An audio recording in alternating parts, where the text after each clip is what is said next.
Good morning all.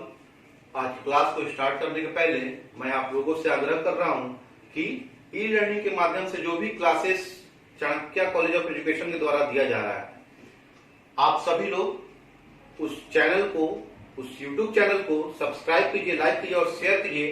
Share इसलिए ताकि जो भी स्टूडेंट आज तक जुड़ नहीं पाए हैं इस यूट्यूब चैनल से, वे जुड़े और अपने अपने क्लास के अनुसार से अपने अपने प्रोफेसर्स का लेक्चर्स सुन सके और अपने शिक्षण कार्य को पूरा कर सके। तो आइए अब हम क्लास को आगे ले चलते हैं और हम लोग आज बीएड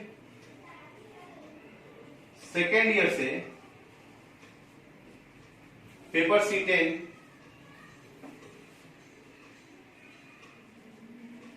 इंक्लूसिव एजुकेशन, जिसे समावेशी शिक्षा कहते हैं,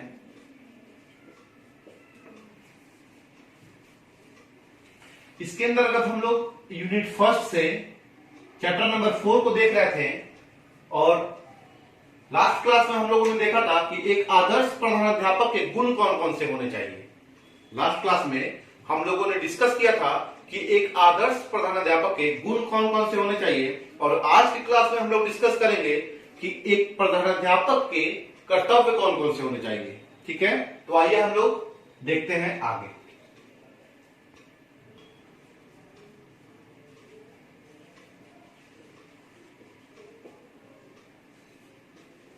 प्रधानाचार्य के कर्तव्य और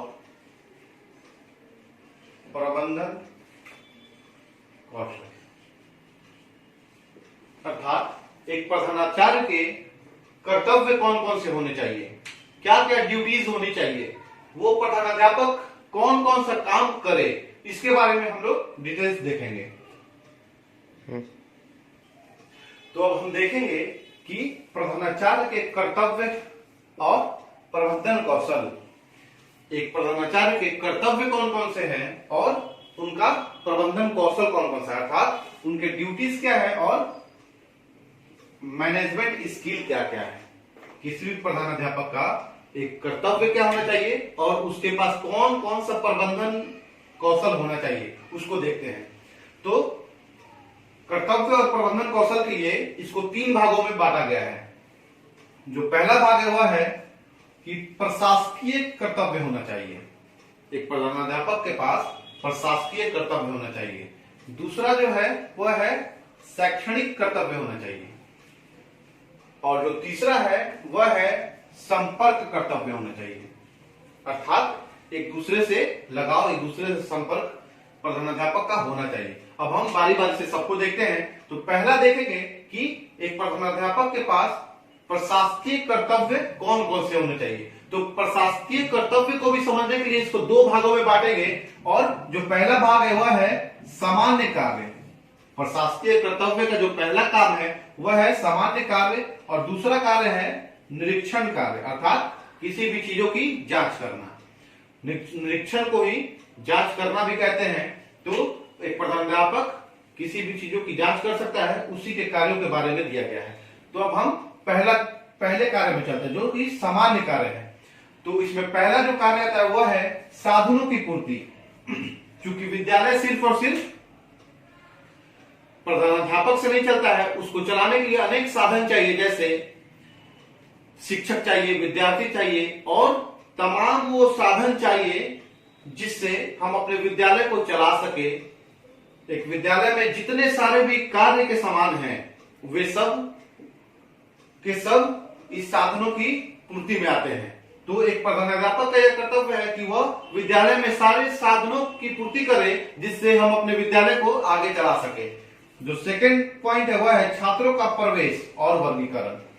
जो एडमिशन की बात आता है कि एक विद्यालय में एडमिशन का कार्य हमेशा कौन करता है, किसको करना चाहिए, प्रधानाध्यापक को करना चाहिए।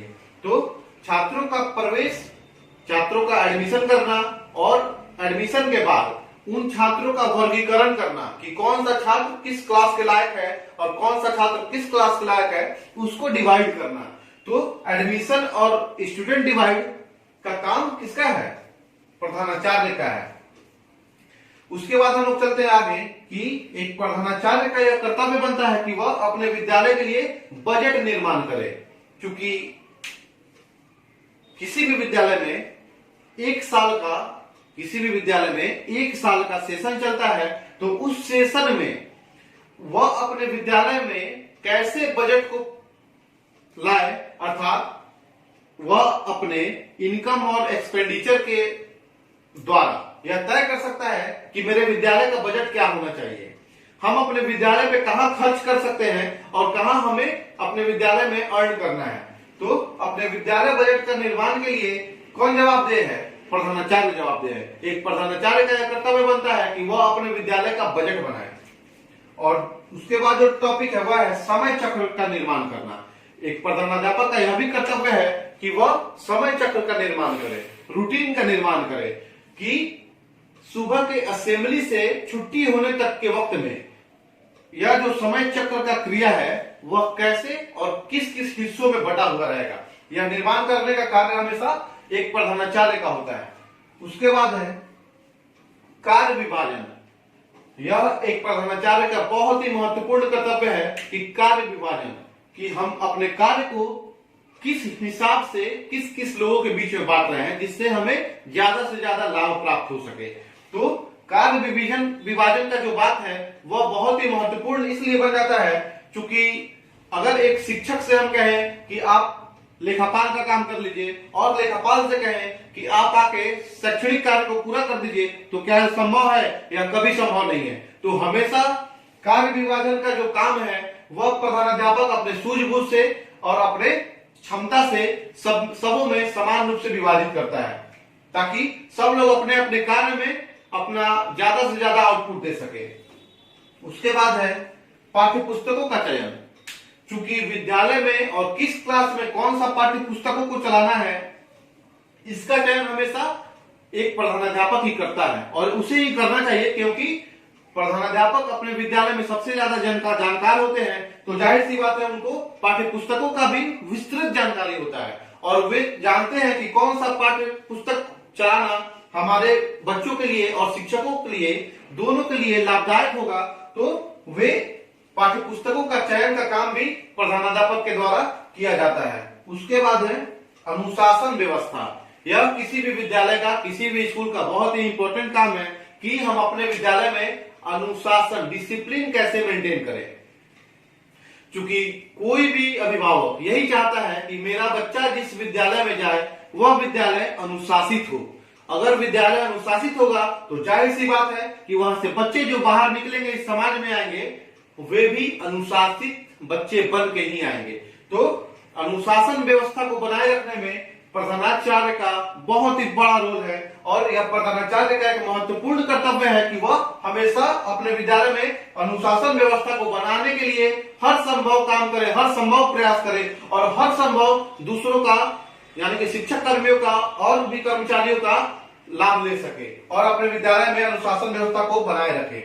और जो लास्ट टॉपिक है सामान्य कार्य के अंतर्गत वह है विद्यालय सौंदर्यीकरण। विद्यालय सौंदर्यीकरण से तात्पर्य है कि विद्यालय को सौंदर्यपूर्ण बनाना। जो भी विद्यालय का प्रांगण है, जो भी विद्यालय का भवन है, वह कैसे सौंदर्यपूर्ण बन सकता है, उसके लिए विद्यालय का डेंट पेंट, अगर विद्यालय के पास कैंपस है तो विद्यालय में बागवानी लगाना, पेड़ पौधे लगवाना, जिससे कि विद्यालय अट्रैक्टिव लगे, विद्यालय प्रभावपूर्ण दिखे बाहर से भी।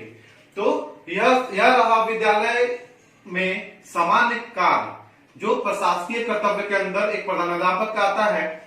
तो हम कह सकते हैं कि एक प्रधानाध्यापक के प्रशासकीय कर्तव्य के अंतर्गत जो सामान्य कार्य आते हैं वे ये हैं। अब हम लोग देखेंगे और आएंगे कि एक प्रधानाध्यापक का निरीक्षण कार्य कौन कौन सा है, अर्थात एक प्रधानाध्यापक किस किस चीजों को जांच कर सकता है।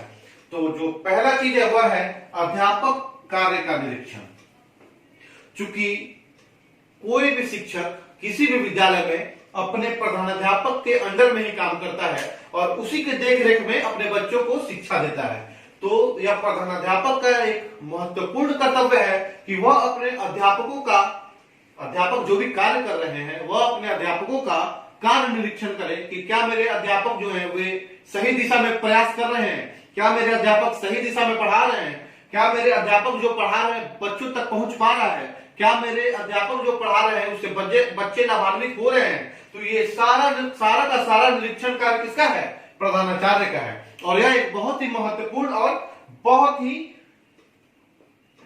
अच्छा कर्तव्य इसको मानेंगे कि एक प्रधानाध्यापक हमेशा अपने अध्यापकों को निरीक्षित करे और उसका निरीक्षण करे, और जो भी कमी हो वह अपने अध्यापकों को उस कमी को दूर करे।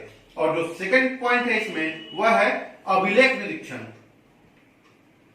अभिलेख निरीक्षण से तात्पर्य है कि हमारे विद्यालय में या किसी भी विद्यालय में जब विद्यालय को चालू किया जाता है और जब विद्यालय को चलाया जाता है तो वहां पे निम्नलिखित प्रकार के अभिलेखों का निम्नलिखित प्रकार के रिकॉर्ड को रखा जाता है। जैसे अभिलेखों की बात करें तो हम कह सकते हैं कि अटेंडेंस रजिस्टर, कैशबुक रजिस्टर कि हम क्या खरीद रहे हैं, कब कब क्या क्या विद्यालय में आ रहा है उसके लिए रजिस्टर, फिर जो भी एकेडमिक कैलेंडर है उसके लिए रजिस्टर कि हमारे विद्यालय में कब क्या होना है, फिर नोटिस रजिस्टर उसके लिए भी, जैसे विभिन्न प्रकार का रजिस्टरों का इसमें जो काम आता है, जो भी अभिलेख को लिखा जाता है, जो भी फीस वगैरह लिया जाता है वे सब के सब अभिलेख में ही शामिल होते हैं। और इन अभिलेखों का निरीक्षण करने का कार्य होता है प्रधानाचार्य का। प्रधानाचार्य का जब भी मन करेगा वह निरीक्षण कर सकता है डायरेक्ट रूप में कि कौन सा अभिलेख किस प्रकार से नोट किया जा रहा है और किसी भी अभिलेख में कोई गड़बड़ी तो नहीं हो रहा है। गड़बड़ी को चेक करने के लिए भी प्रधानाध्यापक किसी भी रजिस्टर का या किसी भी अभिलेख का निरीक्षण कर सकते हैं। तो यह एक बहुत ही महत्वपूर्ण कार्य है जो अभिलेख निरीक्षण के अंतर्गत आता है। और जो थर्ड है वह है छात्रावास निरीक्षण। अगर किसी विद्यालय के अंतर्गत छात्रावास की व्यवस्था है, अगर किसी भी विद्यालय के अंतर्गत छात्रावास व्यवस्था है तो यह प्रधानाचार्य के बहुत ही महत्वपूर्ण कर्तव्यों में शामिल है कि वह अपने छात्रावास का निरीक्षण करे और यह देखे कि क्या मेरे छात्रावास में जो भी बच्चे रह रहे हैं उन्हें किसी भी प्रकार की परेशानियों का सामना तो नहीं करना पड़ रहा है। तो और जो भी छात्रावास में कार्य हो रहा है क्या वह सही रूप से हो रहा है। तो इन सब चीजों का जानकारी प्राप्त करने के लिए भी प्रधानाचार्य का कर्तव्य बनता है कि वह छात्रावास का निरीक्षण करे। उसके बाद आता है सामान्य निरीक्षण। चूंकि ऑल इन वन अगर हम बात करें तो प्रधानाचार्य ही पूरे विद्यालय का मालिक होता है, तो उसे यह हक है, उसे यह अधिकार है कि वह किसी भी प्रकार का सामान्य निरीक्षण किसी भी क्षेत्र में विद्यालय के अंतर्गत कर सकता है और वह इसके लिए बाध्य नहीं है कि वह कहीं आके रुक जाए या उसे कहीं नहीं निरीक्षण करना है। एक प्रधानाचार्य को यह अधिकार है कि वह किसी भी क्षेत्र में निरीक्षण कर सकता है। अब हम आते हैं दूसरे कर्तव्य की तरफ, वह है शैक्षिक कर्तव्य। एक प्रधानाचार्य का जो दूसरा कर्तव्य है वह है शैक्षिक कर्तव्य। और शैक्षिक कर्तव्य के अंतर्गत आता है सबसे पहले कि एक प्रधानाचार्य को हमेशा एक शिक्षक के रूप में कार्य करना चाहिए। प्रधानाचार्य का यह कर्तव्य बनता है कि वह एक शिक्षक के रूप में भी कार्य करे, अर्थात जब भी विद्यालय संयमित रूप से संचालित हो रहा है तो प्रधानाध्यापक का सिर्फ यही कार्य नहीं है कि वह अपने ऑफिस में बैठे रहे और प्रशासकीय कार्यों को करे। एक प्रधानाचार्य का यह भी कर्तव्य है कि वह अपने विद्यार्थियों को, अपने शिक्षक कर्मियों को एक शिक्षक के रूप में अपने आप को प्रेजेंट करे। और एक प्रधानाध्यापक का यह कर्तव्य बनता है कि विद्यालयों में वह अपने बच्चों के लिए कभी कभी क्लासेस भी लिया करे और एक शिक्षक के रूप में अपने आप को साबित करे। और जो दूसरा इसमें पॉइंट है वह है शिक्षक प्रशिक्षण, अर्थात टीचर्स ट्रेनिंग। टीचर्स ट्रेनिंग से तात्पर्य है क्योंकि कभी कभी शिक्षकों को इसकी आवश्यकता होती है कि उनको ट्रेन किया जाए, उनको और भी ज्यादा ट्रेन किया जाए ताकि वे ज्यादा से ज्यादा आउटपुट दे सके।